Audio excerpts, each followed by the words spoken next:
Tere, loodusmaja õpilased, lapsevanemad, õpetajad ja loodusmaja sõbrad. Minu nimi on Kedi Matisen ja olen seiklusliku matkaringi juhendaja. Mina annan täna ülevaate oma õpilaste tehtud loodusvaatluste väljakutse tulemustest. Esmalt siis uurimisgrupist. Seikluslik matkaring on selline vahva õpilaste grupp, kuhu koos minuga kuulub 10 seiklejat. Meie saame iganädalaselt kokku, et omandada matkajale olulisi teadmisi ja oskusi, et saaks Eestis ja ka välismaal looduses hakkama. Enamik meie noortest käib 10. klassis, aga on ka need, kes see aasta lõpetavad 12. klassi. Ja kusjuures täna lisaks sellele, et on maapäev, on ka veel meie ringiõpilaste Katariina ja Eliise sünnipäev. Palju õnne teile! Nüüd aga lähemalt meie loodusvaatluste väljakutse ülesehitusest. Loodusvaatlused toimusid meil ajavahemikus 1. aprill kuni 14. aprill. Aga miks me seda üldse tegime? On sellepärast, et kaasajal on matkajal vaja tunda nii loodust kui kaasaegset tehnoloogiat. Ja looduses hakkama saamiseks ja looduse mõistmiseks on kõige lihtsam alustadagi liikide tundmisest. Ja hiljem juba saab teha neid seoseid, milleks see liik siis on inimesele kasulik, milleks ta on matkajale oluline ja kuidas selle liigi säilitamine aitab hoida meie maa ökosüsteemide toimimist. Aga esmalt siis laadisime alla iNaturalisti äpi oma telefonidesse, leidsime endale vabalt valitud aja, vabalt valitud kohas, panime käima stopperi ja 30 minuti jooksul määrasime ära nii palju taime ja loomaliike, kui me suutsime. Aga miks just need liikide määramine meie jaoks siinkohal oluline on ja miks teha niisugust ülesannet, et kui palju liike me leiame mingi aja jooksul, on just seetõttu oluline ka maapäeva osas, sest kõik maailma liigid toetavad üksteist. Me kõik oleme ühes suures ökosüsteemis. Ja kui me nüüd kujutaksime maa elu ühe puuna, siis kõik see elu omab ühiseid juuri. Ja nendest ühtedest juurtest saavad toitaineid kõik liigid. Ja see üks puu pakub elupaika kõikidele liikidele. Ehk siis, kui see maakera olekski see puu siin ja meie elu seisnebki sellest, et me peame õppima jagama neid ressursse, mis siin puu all on, millest me saame toitu ja elupaika, siis kahjuks oleme inimestena viimastel aastakümnetel oma tegevusega väga palju mõjutanud seda, kuidas teised liigid neid ressursse kätte saavad. No väga hea näide. Inimene asub siin on erinevad liigid.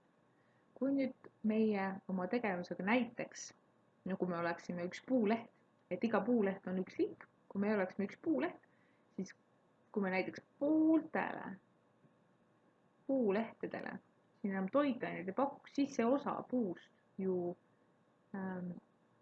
närtseks ära nii-öelda ja lehed langeksid maha. See tähendab seda, et võib juhtuda selline olukord, kus nendel liikidel enam ei ole toitu ega elupaika ja nad ei saa paljuneda enam ja siis järgneb selline graafik, nagu siin kõrval on.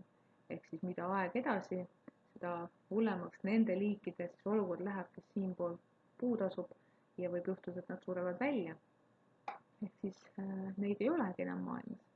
Ja kui pool puust on kuivanud, siis tegelikult see mõjutab ju ka kogu puud. Ehk siis see teine pool, kes küll siin lehtede peal edasi elab edasi natukene kehvemini.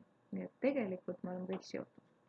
Ja seetõttu on ka matkaring võtnud sellise ülesande, et eesmärk on ikkagi kõigepealt märgata loodust, õppida loodust tundma ja siis me saame teha alles neid seoseid, kuidas üks või teine loom mõjutab meid ja kuidas meie mõjutame neid. Nüüd lähemalt natuke metoodikast, kuidas meie siis oma loodusvaatluseid tegime. Kõigepealt laadisime alla iNaturalisti äppi, avasime selle äpi oma nutitelefonis. Kui äpp on avatud, siis vajutasime siia pluss-nuppu. Ja nii kui me siia pluss-nupule vajutasime, siis äpp küsis, kas me teeme pildi. Meie kinnitasime jah, teeme pildi.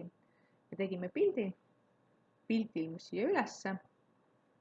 Ja järgmine etapp oli see, et me saime määrata selle liigi. Kui me teadsime, siis me saime selle sisse kirjutada. Kui me ei teadnud, siis me vajutasime siia küsimärgi peale ja see äpp pakkus meile ise variante.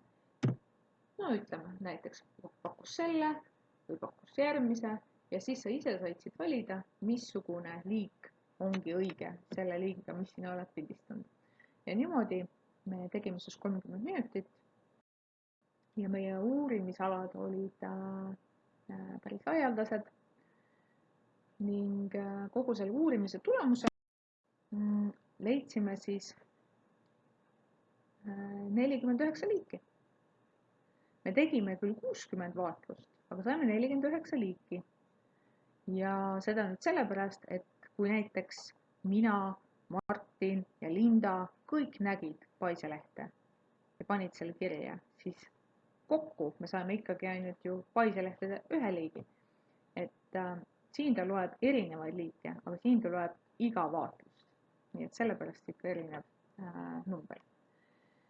Aga määrajaid oli meil tegelikult palju rohkem kui üldse huviringi õpilasi, sellepärast määrajateks saavad olla ka täiesti võõrad inimesed, kes on iNaturalistis vabatahtlikuna siin määrajatena kirja pandud. Need on inimesed, kes aitavad meil ja kinnitavad, kas meie määratud liik on õige või mitte.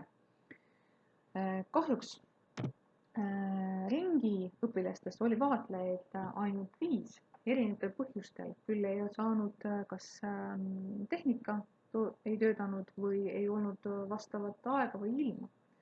Aga meie miniprojekt on nüüd üleval ka iNaturalistis ja kõigil on võimalik vaadata, missugused liigid me siis üles leidsime. Nii et selleks peaks siis otsima lihtsalt meie projekti nime all seiklusliku matkaringi loodusvaatlused. Nii, aga kokkuvõtteks arvasid õpilased, et see ülesanne õpetas neid märkama ja tundma loodust, kasutama esiteks uut äppi ja trotsima ka halba ilma. Ja see on matkajale oluline, sellepärast et pole ju halba ilma, tegelikult on halb riietus ja võib-olla halb suhtumine teinekord. Ehk siis minna ikka igal ilmaga õue, nautida loodust ja mõtestada seda, mis meie ümber on. Et maakera pakub meile väga huvitavaid paiku ja väga huvitavaid liike on maailmas olemas. Aga mõned tähelepanekud. Et liike oli kindlasti palju rohkem, kui me kirja saime. Esiteks meil oli ajalimiit, mida me ei soovita ühelegi algajale. Kui te lähete õue tegema, siis võtke pigem aega, rahulikult vaadelge. Teiseks, IT-vahendid võivad vahepeal tõrkuda. Ja kolmandaks, see kõik vajab harjutamist. Ehk siis mida rohkem me vaatleme, mida rohkem me neid kirja paneme, seda rohkem ja kiiremini me suudame need vaatlused siis ka sisestada.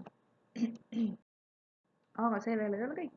Täna see konverents on registreeritud ka suurde rahvusvahelisse infosüsteemi. Ja näete, see pisikene täpikene siin ongi meie Tartu Loodusmaja konverents. Ja tegelikult need kõik ülejäänud täpid on teised inimesed üle kogu maailma, kes täna tähistavad koos meiega maapäeva.